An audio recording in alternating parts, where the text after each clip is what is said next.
परम पूज्य गुरुदेव वेद मूर्ति तपोनिष्ठ पंडित श्री राम शर्मा आचार्य जी एवं परम वंदनीय माता जी के दिव्य संरक्षण में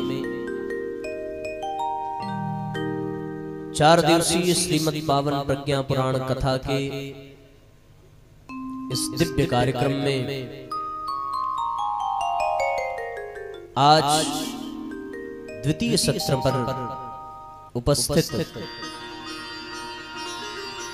व्यासपीठ के समक्ष विराजमान समस्त सत्संग प्रेमी भाई बहन आत्मीय बंधुओं, आप सभी को बहुत बहुत प्रणाम, बहुत बहुत अभिनंदन। आप सबका बहुत बहुत स्वागत है। आइए हम सभी परम पूज्य गुरुदेव परम वंदनीय माता जी को अपने हृदय में धारण कर आज के सत्र का शुभारंभ करते हैं। साथियों, हम सबका बड़ा सौभाग्य है कि हम सबको भारतीय संस्कृति विरासत के रूप में मिली है। यदि कोई अन्य संस्कृति में हमारा प्रादुर्भाव हुआ होता तो निस्संदेह हमें बहुत कम लाभ मिल पाता। दुनिया में बहुत सी संस्कृतियों ने जन्म लिया, बहुत सी सभ्यताओं ने जन्म लिया, लेकिन एक निश्चित समय पूरा करने के पश्चात वो सभ्यताएं समाप्त हो गई, वो संस्कृति समाप्त हो गई। कुछ मिटाने से मिट गई, कुछ बिना मिटाए मिट गई। पर भारतीय संस्कृति एक ऐसी संस्कृति है, एक ऐसी सभ्यता है जो तब से है जब से ये सृष्टि बनी हुई है। उसी को सनातन संस्कृति कहते हैं, उसी को वैदिक संस्कृति कहते हैं। समय समय पर नाम में अवश्य परिवर्तन हुआ, पर उसका जो मूल था, उसका जो सिद्धांत था, उस सिद्धांत में कभी कोई फेरबदल नहीं हुआ। एक बड़ी विशेष बात ये रही कि समय समय पर आवश्यकता पड़ने पर देश काल परिस्थिति के अनुसार इस संस्कृति में परिमार्जन परिशोधन भी होता रहा।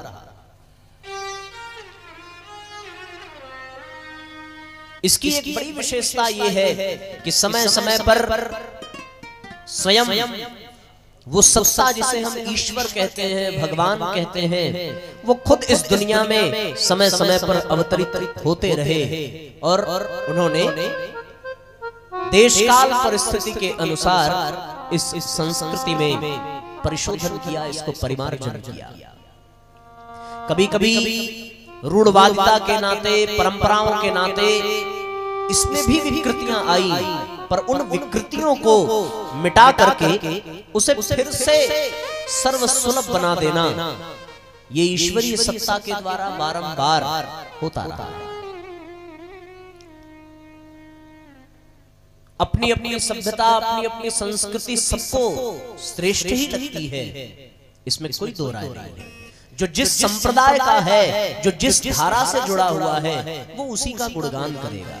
जो जिस पंथ का है, वो उसी पंथ पर सबको चलाने के लिए प्रकाशित करेगा, प्रेरित करेगा, प्रभावित करेगा। पर ये सोचने पर विवश हो जाना चाहिए कि अपने भारतीय संस्कृति की कुछ विशेषता है जो कभी न मिट सकी। कुछ बात है कि हस्ती मिटती नहीं हमारी। यद्यपि मिटाने के बड़े प्रयत्न किए गए, मुगलों के द्वारा, उसके बाद अंग्रेजों के द्वारा, बहुत सारे उनके प्रयास सफल भी हुए। बहुत हद तक उन्होंने अपने उद्देश्य को पूर्ण भी किया, फिर भी वो हमारी भारतीय संस्कृति का बाल बांका न कर सके। ये वो संस्कृति है जो पुरातन नहीं है, नूतन भी नहीं है। हम ये नहीं कह सकते कि ये नया है, और ये भी नहीं कह सकते कि ये बहुत पुराना है। ये ऐसी संस्कृति है जो पुरातन होते हुए भी नूतन है और नूतन होते हुए भी पुरातन है, इसीलिए इसका नाम सनातन है। ये कभी प्राचीन नहीं हो सकती, ये कभी नई नहीं हो सकती। हाँ, जिस प्रकार से हम लोग आज हर मोबाइल ऐप में हर उपकरणों को अपडेट करते जा रहे हैं, उसके वर्जन को नई नई क्रिएटिविटी उसमें ला रहे हैं, उसी प्रकार विभिन्न अवतारों के माध्यम से, विभिन्न महापुरुषों के माध्यम से इस भारतीय संस्कृति को भी अपडेट किया जाता रहा है। इसमें कोई दो राय नहीं। भगवान कृष्ण जब दुनिया में आए उस समय उन्होंने ये देखा कि यहाँ पर लोग उन देवताओं की पूजा करते हैं इस संस्कृति में जो दिखाई नहीं पड़ता। इंद्र की पूजा गोकुल में उसकी परंपरा है। तो नंद बाबा से भगवान कृष्ण ने पूछा है कि बाबा इंद्र की पूजा क्यों? बोले इंद्र यदि नाराज हो गए तो वर्षा नहीं होगी, वर्षा नहीं होगी तो अन्न नहीं होगा और फिर बड़ी समस्या हो जाएगी। तो भगवान ने ये देखा कि भाई इंद्र की पूजा का तो वैदिक विधान भी है, इसमें कोई दो राय नहीं है, पर उन देवताओं की भी पूजा होनी चाहिए जो प्रत्यक्ष दिखाई पड़ता है। और फिर भगवान ने गोवर्धन की पूजा कराई है, गौ की पूजा कराई है, ब्राह्मण की पूजा कराई है। उसी प्रकार जब वैदिक संस्कृति में लोगों ने अपने स्वार्थ के नाते, अपनी अज्ञानता के नाते पशु बलि, हिंसा, यज्ञ में इन सारी विकृतियों को स्थान दिया, तो फिर भगवान बुद्ध आए और उन्होंने करुणा की धार बहाई और सबके मनों में करुणा को जन्म दिया और हिंसा से, पशु बलि से इस संस्कृति को मुक्त किया। ये बड़ी विशेषता है कि संस्कृति में यदा कदा वातावरण के प्रभाव से, परिस्थितियों के दुष्प्रभाव से यदि कोई विकृति आ भी जाती है तो उस विकृति के परिशोधन के लिए हमारी ईश्वरीय सत्ता बारंबार आती है। बहुत महत्वपूर्ण बात यह है कि हमारी संस्कृति सनातन है और इस संस्कृति को हम विरासत में प्राप्त कर रहे हैं। यदि हम कहीं विदेश में जन्म लिए होते, यदि किसी अन्य संप्रदाय में हमने जन्म लिया होता तो निस्संदेह हम सनातन परंपरा से जुड़ न पाते। और ये बिल्कुल सत्य बात है कि आत्म कल्याण के लिए, मानव मात्र के जीवन के लक्ष्य को प्राप्त करने के लिए जितनी संभावना भारतीय संस्कृति में है उतनी अन्यत्र किसी सभ्यता में नहीं है। इसको निस्संदेह कहा जा सकता है, मुक्त कंठ से कहा जा सकता है। स्वामी विवेकानंद जब 4 वर्ष के बाद विदेश से वापस लौट करके आए तो यहाँ के पत्रकारों ने उनसे पूछा कि आप 4 वर्षों तक विदेश में रहे, आपके माध्यम से उन विदेशियों को आर्ष ग्रंथों के दिव्य ज्ञान प्राप्त हुए, वो वेदांत के दर्शन को समझ सके, वो वेदों के सूत्रों को प्राप्त कर सके, पर इन 4 वर्षों में आपको क्या मिला? आप तो अपनी संस्कृति से दूर रहे, आप तो अपनी सभ्यता से दूर रहे। विवेकानंद ने कहा कि उनको क्या मिला ये मैं नहीं जानता, पर मुझे ये महसूस होता है कि उन सब में सबसे ज्यादा मुझे मिला है। और उसके बाद उन्होंने अपनी बात को आगे कहते हुए कहा कि जिन बातों को मैं अपने देश में केवल अंधविश्वास के नाते मान लेता था, केवल परंपरा के नाते मान लेता था, विदेश में जाने पर यह प्रतीत हुआ कि ये हमारे देश की परंपराएं, हमारे देश की संस्कृति इतनी अद्भुत है कि जिसे शब्दों में बखान नहीं किया जा सकता। और मैं आज एक बात कहता हूं कि किसी भी चेतना को, किसी भी जीवात्मा को यदि उस ईश्वर को प्राप्त करना है, उस परम सत्ता को प्राप्त करना है, तो उसे कभी न कभी कम से कम एक बार तो भारतीय संस्कृति में जन्म लेना ही पड़ेगा।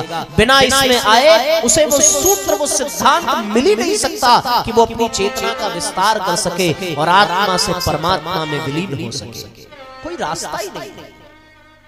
जो सूत्र, जो सिद्धांत हमारे यहाँ वो कहीं हो नहीं सकता। आप अन्य सभ्यताओं में जाकर के देखें, अन्य संस्कृतियों में जाकर के देखें, वहां भोगवाद है, पर हमारी संस्कृति में योगवाद है। हमारे यहाँ तेन त्यक्तेन भुंजिता की भावना लेकर के हमारी ये संस्कृति संचालित हो रही है कि पहले देना सीखे, उसके बाद जो बचे उसे ग्रहण करना सीखे। आत्मवत् सर्वभूतेषु का सिद्धांत यदि कहीं से निकल करके आया तो वो केवल सनातन धर्म की देन है कि प्रत्येक प्राणी में परमात्मा का, अपनी ही आत्मा का दर्शन करिए। ये कहीं अन्यत्र देखने को नहीं मिलता। वसुधैव कुटुंबकम अर्थात समस्त विश्व वसुधा को एक ही परिवार की दृष्टि से देखना और सबको अपने परिवार का अंग मान लेना, ये इतना बड़ा सूत्र यदि किसी ने दिया है तो वो केवल और केवल भारतीय संस्कृति ने दिया, अन्यथा कहीं नहीं। हमारे यहाँ तो व्यक्ति यदि व्यक्तिगत कामना से भगवान से प्रार्थना करता है तो जाने अनजाने उसमें भी वो ये कह देता है कि सर्वे भवन्तु सुखिनः सर्वे सन्तु निरामया सर्वे भद्राणि पश्यन्ति मा कश्चित्। हम भारत देश के वासी हैं, इस पर हमें गर्व होना चाहिए। हम भारतीय संस्कृति से जुड़े हैं, ये बड़े गौरव की बात है। यही वो संस्कृति है जिसके आधार पर ये सृष्टि चल रही है। यही से सारी दुनिया का शुभारंभ होता है। और भारतीय संस्कृति में यदि हम गहराई से झांक करके देखें तो दो मुख्य धाराएं प्रवाहित होती हैं। और वो मुख्य धारा कौन सी है? एक धारा है ऋषि परंपरा की और दूसरी धारा है कृषि परंपरा। यही दोनों भारतीय संस्कृति का आधार है। भारतीय संस्कृति केवल अध्यात्म की बात करती हो, ऐसी बात नहीं है कि केवल आध्यात्मिक उत्थान ही चाहिए, भौतिकता का कहीं स्पर्श नहीं होना चाहिए। बिना भौतिकता के तो हम अपने शरीर का, अपने परिवार का, अपने पेट का भरण पोषण नहीं कर पाएंगे। और जिसका पेट ही नहीं भरा होगा वो भजन क्या करेगा? ये संस्कृति की ये मान्यता है कि भूखे भजन न हो ही पाला। जब तक पेट नहीं भरेगा तब तक भजन में मन भी नहीं लगेगा। इसलिए भैया अपनी भारतीय संस्कृति केवल अध्यात्म की नहीं बल्कि अध्यात्मवादी भौतिकता का भी समर्थन करती है। जीवन में भौतिकता भी होनी चाहिए और जीवन में भौतिकता की उपलब्धि हो, इसलिए हमारे देश में, हमारी संस्कृति में कृषि परंपरा को महत्व दिया गया है। और भौतिकता के साथ साथ हम आध्यात्मिकता के सोपान को भी चढ़ते चले, इसके लिए हमारी संस्कृति में ऋषि परंपरा को भी बहुत महत्व दिया गया है। ये ऋषि परंपरा यदि सौभाग्य हमारे जीवन में लाती है तो कृषि परंपरा समृद्धि हमारे जीवन में लाती है। हमारे यहाँ केवल सरस्वती की पूजा नहीं होती बल्कि लक्ष्मी की भी उपासना होती है, लक्ष्मी की भी पूजा होती है। सरस्वती सौभाग्य प्रदान करती है, लक्ष्मी समृद्धि प्रदान करती है। अध्यात्म में हम गायत्री, सरस्वती और सावित्री को प्राप्त करते हैं, पर भौतिक जगत में हम लक्ष्मी को भी पूजते हैं। इसमें कोई दो राय नहीं। हमें सौभाग्य भी चाहिए, हमें समृद्धि भी चाहिए। और हमारा देश न केवल सौभाग्य बल्कि समृद्धि के उच्च शिखर पर आरूढ़ था। और उस परिस्थिति में जिसने इस दृश्य को देखा होगा उन्होंने इन पंक्तियों को गीत के माध्यम से गाया। जहां डाल डाल पर सोने की चिड़िया करती है बसेरा, वो भारत देश है मेरा। ये केवल योगी यति तपस्वियों का देश नहीं है। यहाँ पर ऐसे ऐसे धनाढ्य हुए जिनके धन के थाह को लगा पाना संभव नहीं है। पर हाँ, शर्त यह है कि दोनों धाराएं जीवन में होनी चाहिए। यदि केवल भौतिकता को लेकर के आगे बढ़ेंगे तो समृद्धि मिल जाएगी, पर जीवात्मा और व्यक्ति सौभाग्य से वंचित हो जाएगा। केवल अध्यात्म की ओर बढ़ेंगे तो भी जीवन संभव नहीं है। सौभाग्य तो मिल सकता है पर आप समृद्धि से वंचित हो जाएंगे। परम पूज्य गुरुदेव के जीवन में केवल अध्यात्म हो ऐसी बात नहीं है, समृद्धि भी भरपूर है। और जितने भी आध्यात्मिक चेतना से परिपूर्ण इस दुनिया में हैं, उनका अपना एक वैभव है। उस वैभव को बड़े बड़े धनी प्राप्त नहीं कर सकते। इसलिए साथियों, भारतीय संस्कृति दो धाराओं में बहती है, ऋषि परंपरा में भी और कृषि परंपरा में भी। बड़ी सुंदर बात है। ऋषि परंपरा वाले भी धोती पहनते हैं और कृषि परंपरा वाले भी धोती पहनते हैं। दोनों के जीवन का एक ही सिद्धांत है और वही मूल सिद्धांत भारतीय संस्कृति का है कि सादा जीवन उच्च विचार। और ये सादगी, ये सज्जनता ऋषियों के जीवन में भी देखने को मिलती है और कृषकों के भी जीवन में देखने को मिलती है। दोनों धोती पहनते हैं, उनकी पहचान है भारतीय वेशभूषा, क्योंकि वो भारतीय संस्कृति के आधार पर चलते हैं। दोनों की दाढ़ी मूंछें बड़ी होती हैं,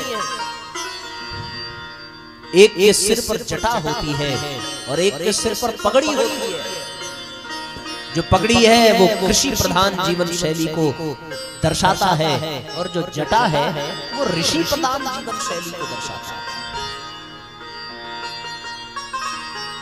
एक और बात, भारतीय संस्कृति के 4 आधार हैं, गौ, गंगा, गीता और गायत्री। इनमें से 2 ऋषि परंपरा का प्रतिपादन करते हैं और 2 कृषि परंपरा का। गायत्री और गीता ऋषि परंपरा का प्रतिपादन है, गौ और गंगा कृषि परंपरा का प्रतिपादन है। गौ और गंगा से कृषि की फसलें लहलहाती हैं और गायत्री और गीता से जीवन में अध्यात्म की लहरें हिलोरे लेती हैं। तो हम सब बड़े गौरवशाली हैं भैया कि हमारा जो जीवन है वो भारतीय संस्कृति के आधार पर चल रहा है। इसमें ऋषि परंपरा भी है, इसमें कृषि परंपरा भी है। और जब तक जीवन में ये दोनों परंपराएं जीवित रहती हैं तब तक जीवन में न सौभाग्य का अभाव होता है, न स्वास्थ्य का अभाव होता है, न समृद्धि का अभाव होता है, किसी चीज का अभाव नहीं होता। लेकिन हाँ, जब जीवन में ये परंपराएं समाप्त हो जाती हैं, हम अपने आप को भारतीय संस्कृति की धारा से अलग कर लेते हैं, हमारे जीवन में न ऋषि परंपरा रह जाए, हमारे जीवन में न कृषि परंपरा रह जाए, तो फिर हमारा जीवन विकृत होता चला जाता है, संस्कृति समाप्त हो जाती है और जीवन संकट में आ जाता है। आज दुनिया के किसी भी व्यक्ति के जीवन को आप उठा करके देखें, यदि उसके जीवन में कोई अभाव है, यदि उसके जीवन में कोई कष्ट है, कोई परेशानी है, तो उसके मूल में आप जाएंगे तो आपको यही लगेगा कि इस व्यक्ति के जीवन में या तो कृषि परंपरा नहीं है या तो ऋषि परंपरा। पहले तो हम अपने गौरव को स्वीकार करें कि हमारा ये जीवन भारत देश में हुआ है, हमारा ये जीवन भारतीय संस्कृति में मिला है और हम सबको ये भारतीय संस्कृति, ये भारत देश विरासत में प्राप्त हुआ है। ये भाव होना चाहिए। इसलिए भावपूर्वक हम सभी तालियां बजाते हुए अपने आप को गौरवान्वित अनुभव करें और अनुभव ऐसा कि हम भारत देश के वासी हैं, भारतीय संस्कृति हमें धरोहर के रूप में प्राप्त है, हम ऋषि परंपरा, हम कृषि परंपरा की राह पर चलने वाले हैं, ऐसा भाव हम सबके मन में होना चाहिए। दोनों हाथों पर उठा करके एक साथ जय घोष करेंगे, बोलिए भारत माता की जय, भारत माता की जय, भारतीय संस्कृति की जय, भारतीय संस्कृति की जय। एक साथ तालियां बजाएंगे साथियों। हमको अपने भारत की मिट्टी से अनुपम प्यार है, हमको अपने भारत की मिट्टी से अनुपम प्यार है। अपना तन मन जीवन सब इस मिट्टी का उपहार है, अपना तन मन जीवन सब इस मिट्टी का उपहार है। हमको अपने भारत की मिट्टी से अनुपम प्यार है, हमको अपने भारत की मिट्टी से अनुपम प्यार है।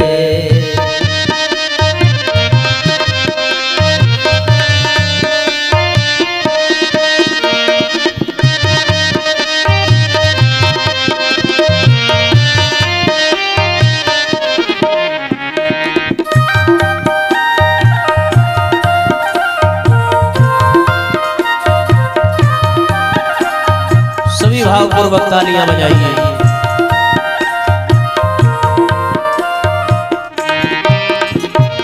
इस मिट्टी में जन्म लिया था दशरथ नंदन राम ने।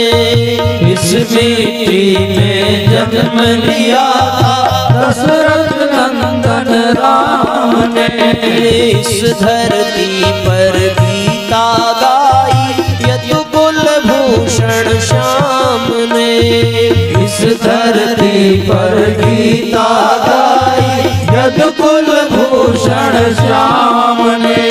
इस धरती के आगे मस्तक, इस धरती के आगे मस्तक झुकता बारंबार है। हमको अपने भारत की मिट्टी से अनुपम प्यार है। हमको अपने भारत की मिट्टी से अनुपम प्यार है। जय हो।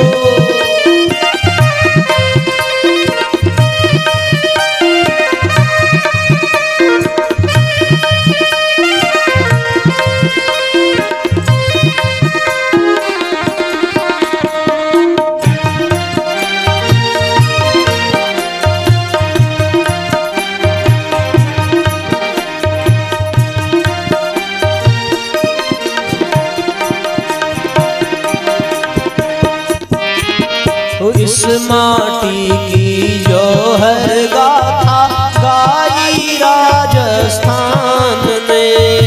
इस माटी की जौहर गाथा गाई राजस्थान ने। इसे बनाया पावन गांधी के महान बलिदान ने। इसे बनाया पावन गांधी के बलिदान ने। मीरा के गीतों की इसमें, मीरा के गीतों की इसमें छिपी हुई झनकार है। हमको अपने भारत की मिट्टी से अनुपम प्यार है। हमको अपने भारत की मिट्टी से अनुपम प्यार है।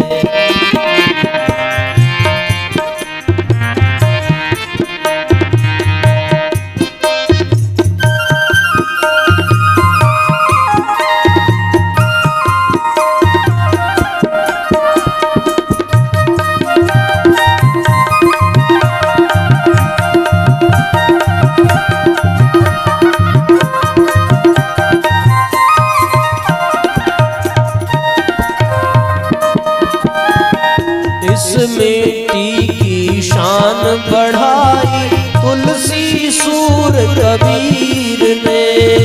इस मिट्टी की शान बढ़ाई तुलसी सूर कबीर ने। अर्जुन भीष्म अशोक प्रतापी भगत सिंह से वीर ने।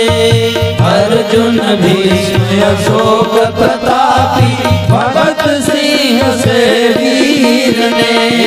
इस धरती के कण कण में, इस धरती के कण कण में शुभ कर्मों का संस्कार है। हमको अपने भारत की मिट्टी से अनुपम प्यार है। हमको अपने भारत की मिट्टी से अनुपम प्यार है। दोनों हाथ ऊपर उठा करके भावपूर्वक एक साथ तालियां बजाइए।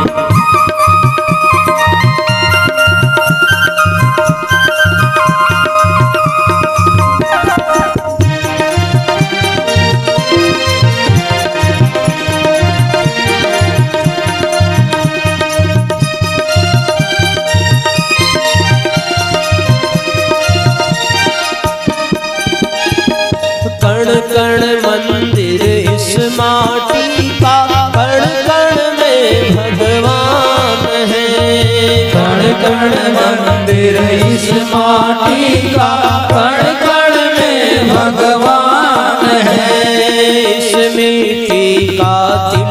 करो ये अपना हिंदुस्तान है।